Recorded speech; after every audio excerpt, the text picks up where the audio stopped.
Nesta edição, você vai ver as melhores reportagens de 2014. Dados divulgados pela OIT sobre o lucro do trabalho forçado no mundo. Esses dados só demonstram que a prática do trabalho escravo, ela visa realmente obter uma vantagem ilícita.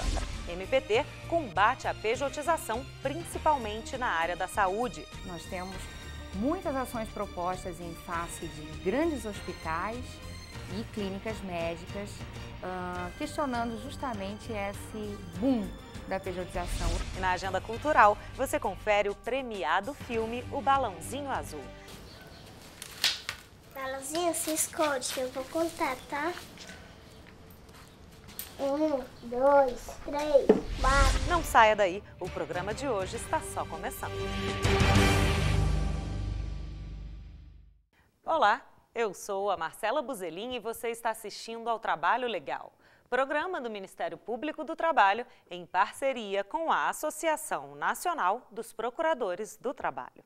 O programa de hoje é uma edição especial em que você acompanha as melhores reportagens exibidas em 2014. Vamos começar pelos dados divulgados pela OIT em maio do ano passado sobre o lucro do trabalho forçado no mundo. O Ministério Público do Trabalho tem atuado de forma coordenada com outros órgãos com o objetivo de acabar com esse tipo de exploração. Acompanhe.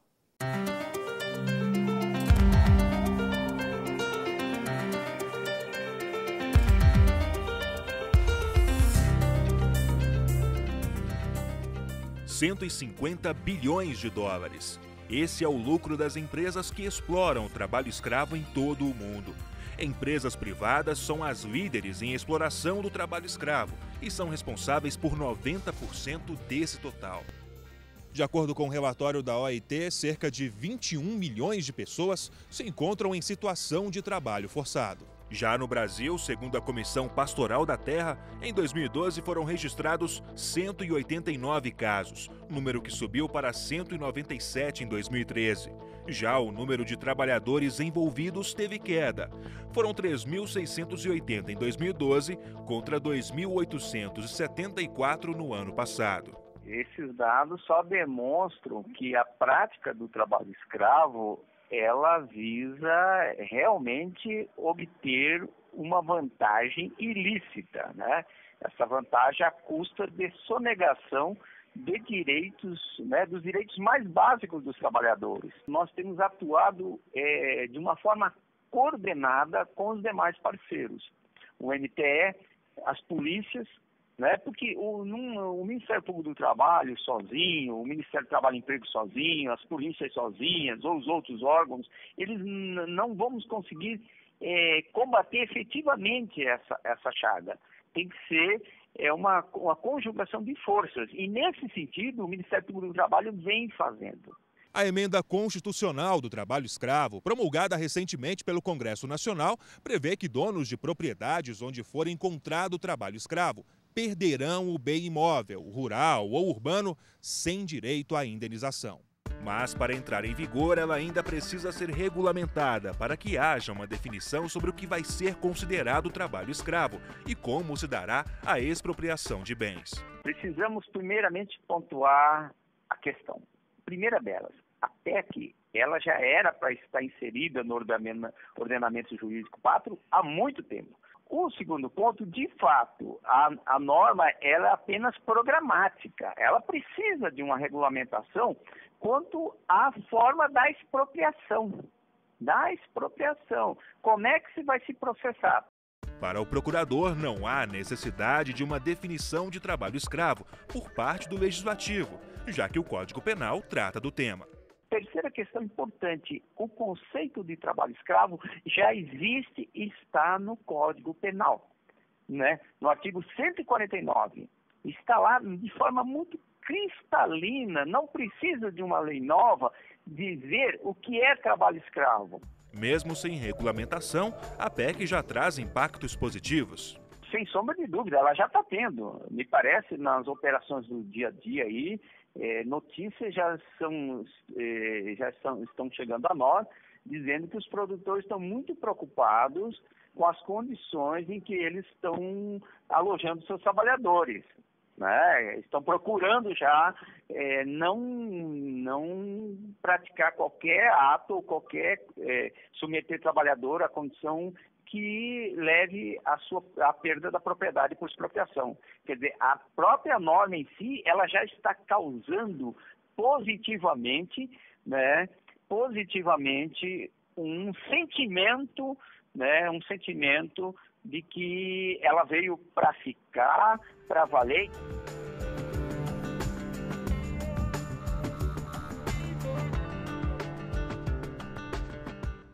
MPT combate a terceirização e a descaracterização do contrato de trabalho. Depois do intervalo, a gente volta já.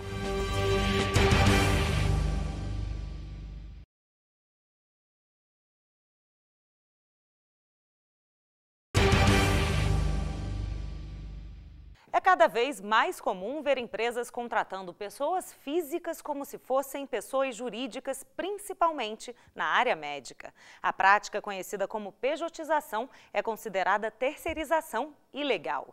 O MPT está atento à questão. O objetivo do órgão é garantir a efetividade da legislação trabalhista. A reportagem é de Emília Bisotto.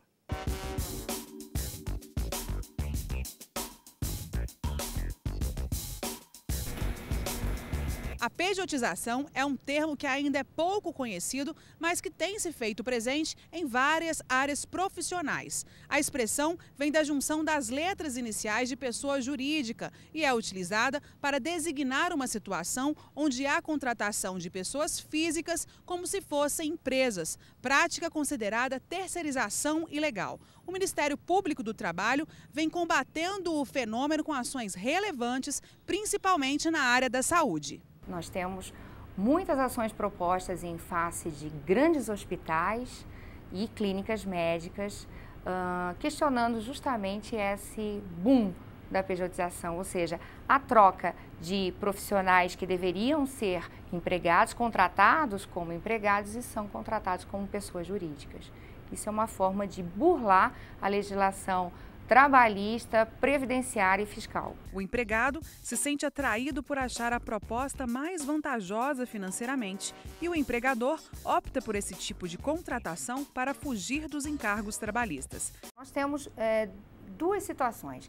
Há trabalhadores que sabem que ao constituírem uma pessoa jurídica como condição para trabalhar em determinado estabelecimento é fraude, e há trabalhadores que não sabem que isso representa uma fraude.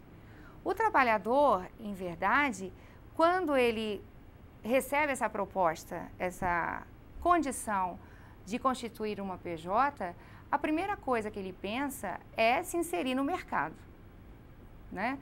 Se inserir no mercado, eu preciso daquele emprego, então eu vou me submeter a essa situação. Ou eu preciso constituir uma PJ como condição para permanecer no mercado de trabalho. Muitos profissionais se sentem lesados por esse tipo de contratação. De acordo com a presidente do Conselho Nacional de Técnicos em Radiologia, Valdelice Teodoro, a pejotização tem sido expressiva na área de radiologia.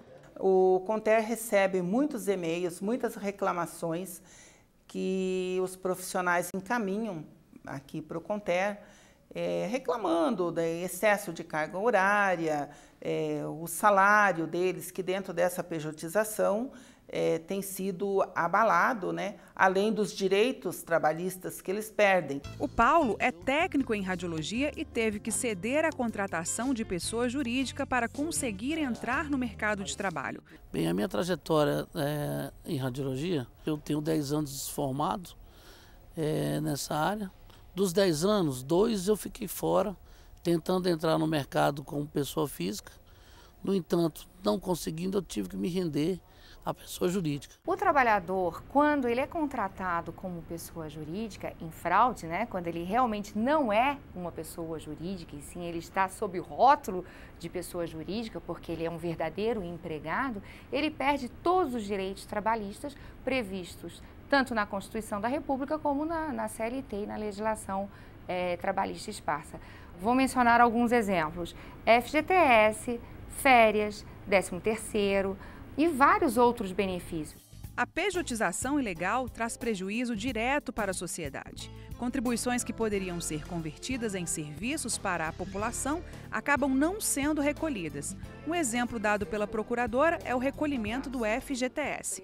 A partir do momento que o trabalhador deixa de recolher FGTS, muito embora ele seja um empregado, ele teria que que recolher, contribuir para o fundo de garantia, e ele não recolhe, isso há um prejuízo direto para a sociedade, porque o FGTS é utilizado para a construção de saneamento básico, construção de casas populares. Segundo a Procuradora do Trabalho, para que um profissional da área de saúde ou até mesmo um médico adquira contrato com uma pessoa jurídica, é preciso que ele abra o próprio negócio e tenha formação para isso. E o médico, por exemplo, que não queira ser um empregado, ele pode sim trabalhar como pessoa jurídica, mas para isso ele tem que trabalhar no seu consultório próprio, utilizando o material dele, gerindo, administrando esse consultório dele com a sua secretária,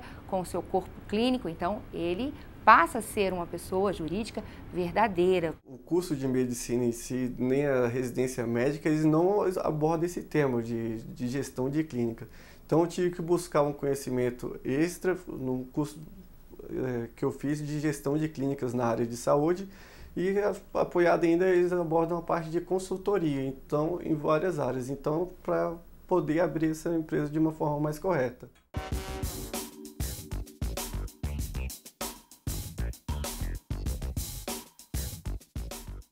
Em junho do ano passado, a empresa Telemarketing Atento e o Sindicato dos Trabalhadores de Empresas de Telecomunicações do Rio de Janeiro foram condenados a pagar R$200 mil por forçarem trabalhadores a se sindicalizar à entidade. A ação civil pública partiu do MPT. A obrigatoriedade ou não de filiação a um sindicato ainda é dúvida nas ruas. Eu não sei se é obrigatório ser filiado ao sindicato ou não. Não sei se é obrigatório ou não. Rapaz, sei não, viu? O inciso 5 do artigo 8º da Constituição Federal diz que é livre a associação profissional e sindical e que ninguém é obrigado a filiar-se ou manter-se filiado. A pedido do Ministério Público do Trabalho, a Justiça do Rio de Janeiro condenou o Sindicato dos Trabalhadores em Empresas de Telecomunicações e a Companhia Atento Brasil a pagarem R$200 mil de indenização por inserirem contratos de trabalho uma cláusula que obrigava os funcionários a apresentar ficha de sindicalização. A decisão ainda cabe recurso. Foi uma cláusula de um acordo coletivo, firmado entre o Sintel e a Atento, em que a empresa se encarregava de apresentar aos trabalhadores, no momento da admissão, uma ficha de filiação sindical. Então, isso que foi a cláusula que foi considerada ilícita, que vinha se repetindo desde 2010. Entendeu? E essa situação, que tentou-se uma adequação voluntária, mas as partes não se adequaram e aí foi necessário o ajuizamento da ação. Procurada, a Atento Brasil disse que não iria se manifestar.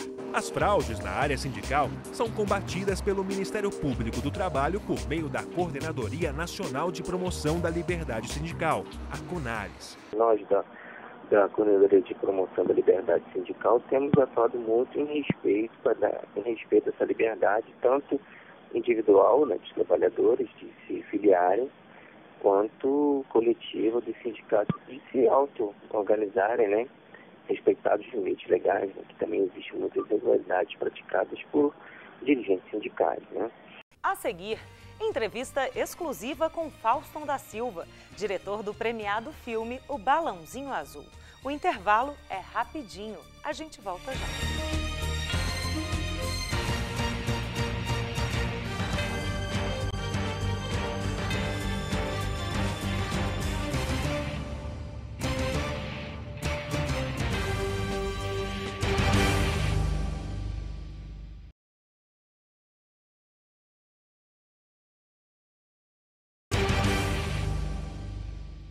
Hoje você vai conhecer melhor a história do filme O Balãozinho Azul, onde uma criança era explorada no trabalho. A menina que foi obrigada a trocar os brinquedos pelas panelas e pilhas de louças para lavar vivia triste, até que um simples encontro com um balãozinho azul trouxe de volta sua alegria de viver. A nossa repórter Luana Carvalho entrevistou o diretor do filme. Vale a pena conferir.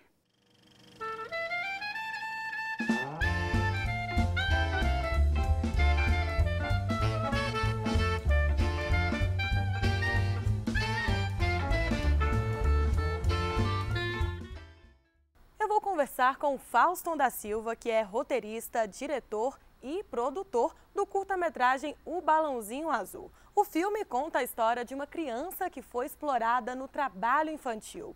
Tudo bom, Fauston? Tudo bom. Fauston, conta pra gente um pouquinho da sua trajetória profissional. Eu sou cineasta aqui de Brasília e sou diretor de cinema aqui em Brasília também, de filmes de curta-metragem.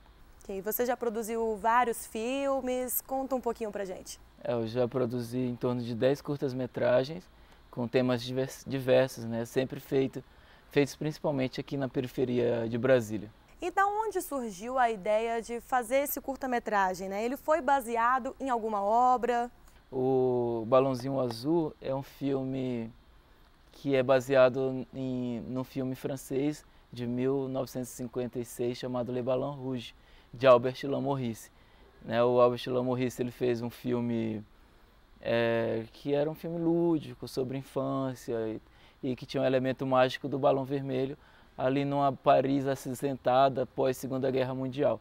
O nosso filme ele segue uma estética um pouco parecida, só que com temas muito diferentes, que é a exploração do trabalho infantil, que é um tema que é muito importante para a questão da infância no Brasil. E durante a produção do filme você presenciou relatos verdadeiros de casos de exploração do trabalho infantil? Durante a pré-produção a gente fez uma pesquisa para a construção dos personagens. Como o filme é um filme infantil, a gente não pôde usar vários elementos que nós encontramos nessa pré-produção.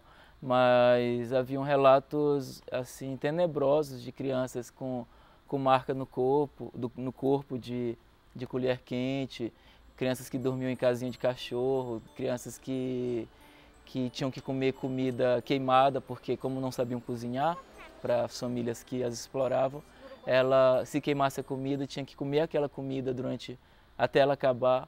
Então a gente encontrou relatos terríveis, né, e recentes. E aqui em Brasília, na periferia de Brasília e também mais para o centro de Brasília. E de todas essas histórias, qual mais te chocou? Elas não dá para mensurar, porque como envolve crianças, né, todas elas são muito chocantes, né? A criança ela acaba se tornando uma vítima que não tem nenhuma possibilidade de defesa por ela própria, né?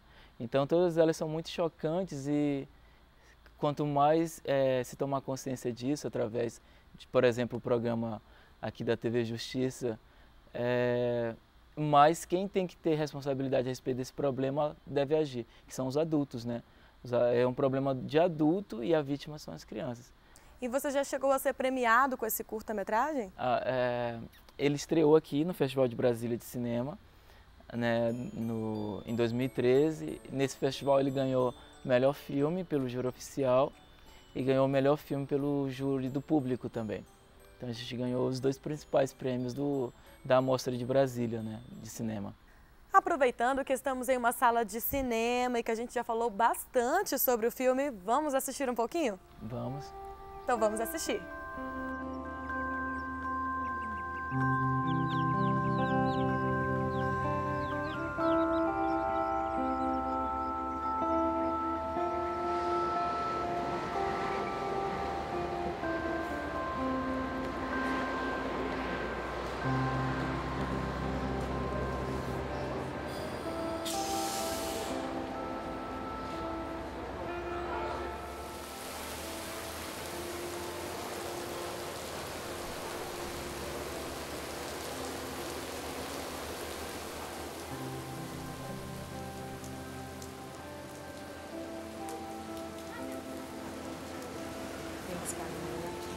Você é tia dela? Tô. Você trouxe o documento? Ah, trouxe.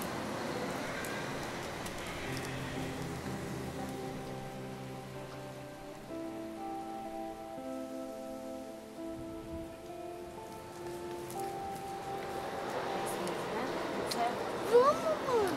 Tá.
Cachorro, o que aconteceu? Não fica assim, não fica assim, fica assim, não chora não. Promete, mamãe vai comprar outra, tá bom? Dá um beijo na mamãe, tá? Dá um beijo. Não fica assim, tá? Que foi, menina? A boneca, mamãe, Que eu boneca? quero muito essa. Ah, meu Deus, pronta agora. Cadê? Vê a boneca, mostra pra ela. Essa. Ah, essa rosa aí, você tem? É essa? É a rosa, filho? Essa? É? Ah, então toma, ó.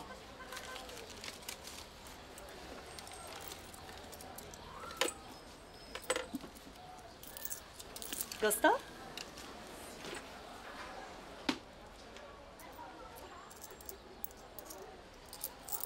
Dá o balão. Isso.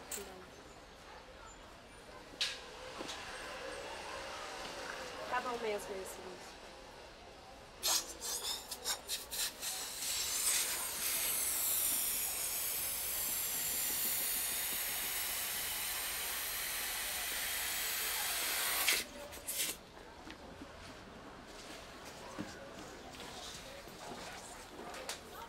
Aqui, ó, pra você.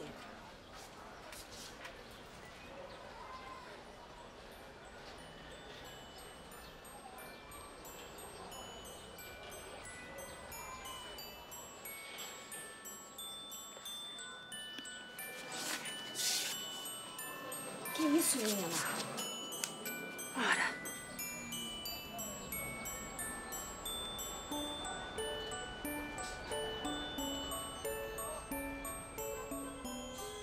É isso aí. Essa foi só uma prévia. Parabéns pelo seu trabalho, Fauston. Obrigado. E como as pessoas podem assistir ao filme? Ele é um filme que está em carreira de festivais de cinema ainda, e a maioria dos festivais não aceitam que os filmes estejam vinculados na internet, né? Mas assim que acabar a carreira de festivais, a gente vai vincular nos sites mais importantes da internet. Mas enquanto isso, as pessoas podem tentar vê-lo através dos vários festivais de cinema que tem no Brasil, né? Então, hoje em dia tem cerca de 200 festivais de cinema no Brasil e não sei se é vinculado fora do país, tem um monte de festival fora do país também que tem aceito nossos filmes. Então, nesse momento, os festivais de cinema são a melhor opção.